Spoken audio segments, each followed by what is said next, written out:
Hey guys, welcome back. Great to have you here today.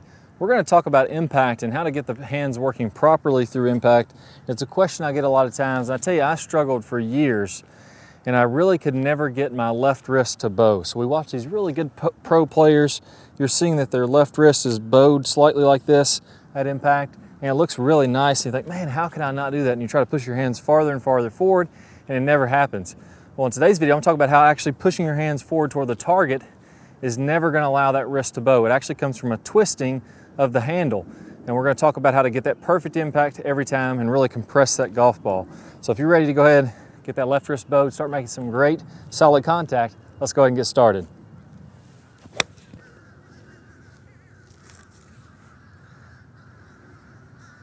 All right, so throughout this video, I'm going to pop up some pros over here on the left side of your screen, and we'll just take a look at that, and we'll pause them at impact every time so you can see a lot of these things that are happening in really good detail in slow motion.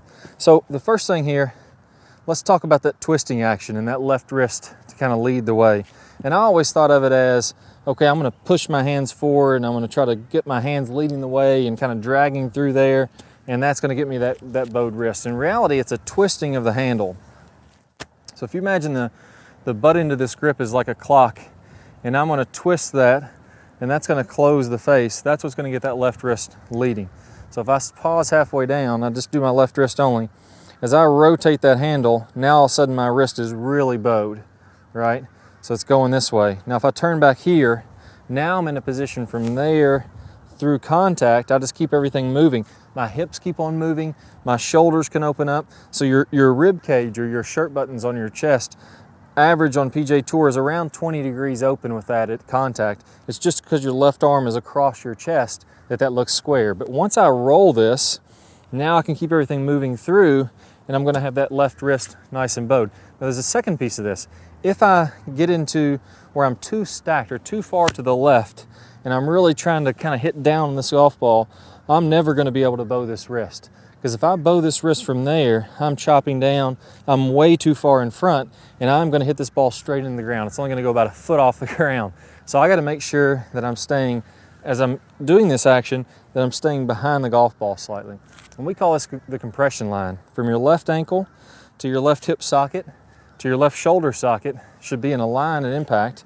And with a wedge, they're going to be about straight up and down. As you get back to the driver, it's going to be tilted slightly away from the target there to allow you to do this. So if I'm sliding too far in front, where now my ankle is here, my shoulder's way in front of that, I'm not going to be able to bow that wrist, or I'm just going to be kind of chopping down into the ground. Not going to be very solid contact.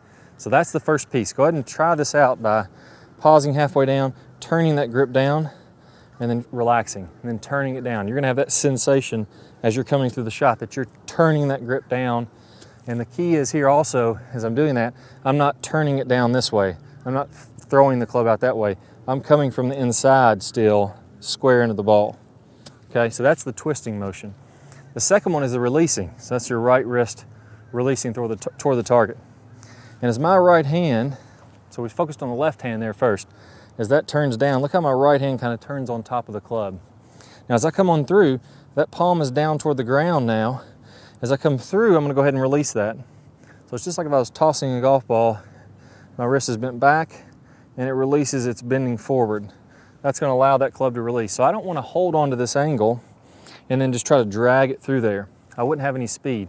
Speed comes from getting these big sharp angles and then having that release into the straight line release.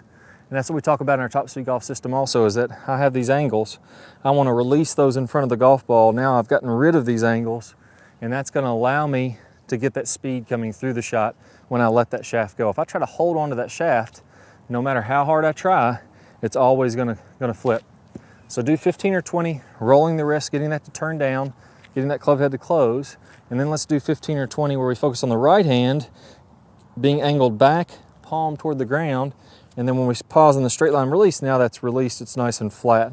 And that's going to allow your club shaft to go ahead and release in front of the golf ball. The golf ball just gets in the way. You're swinging through the golf ball to this point, and the golf ball just happens. The impact just happens. So try another 15 or 20 of those, and then we'll go out to the range with some more shots, and you guys will be getting those perfectly contacted balls just like you want. All right, guys, hit them well. All right guys, hope y'all really enjoyed this video. If you did, I got an awesome bonus for you. We all want lots of lag in our golf swing. It's so crucial to have tons of lag to be able to get that high club head speed and to be able to drive it past your friends.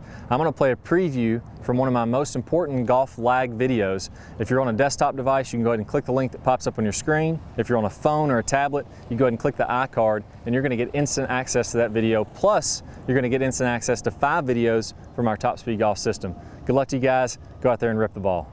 Hi guys, and welcome back. I'm Ballard, and in today's video we're going to talk about one of the absolute worst drills for creating lag. It's a very common drill that I see, and in this drill what we're going to do is we're going to set the wrist very early to create an angle of lag, and then we're going to try to hold this throughout the swing. It's one of the worst things that you can do to build lag. I'm going to talk about the science behind why this is the case, and I'm also going to give you a great drill to help you improve your lag, all in this video. Let's go ahead and get started. If I do it this way versus holding that position, exact same thing happens when we're building lag in the golf swing.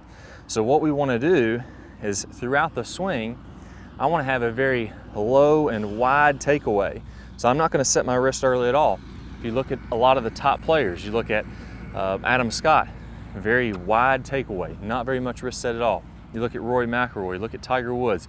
All these players are using a wide takeaway and not getting very much wrist set, so that later in the swing, as we start down, we can increase this wrist set, and we're really only going to max out this angle of lag for a split second in the downswing. Okay, so a 3-step drill here. Now, as we get started with this, I want to remind you that the fulcrum in this golf club for getting a massive amount of lag is right at the end of the golf club. This is where I want my hinge point to be.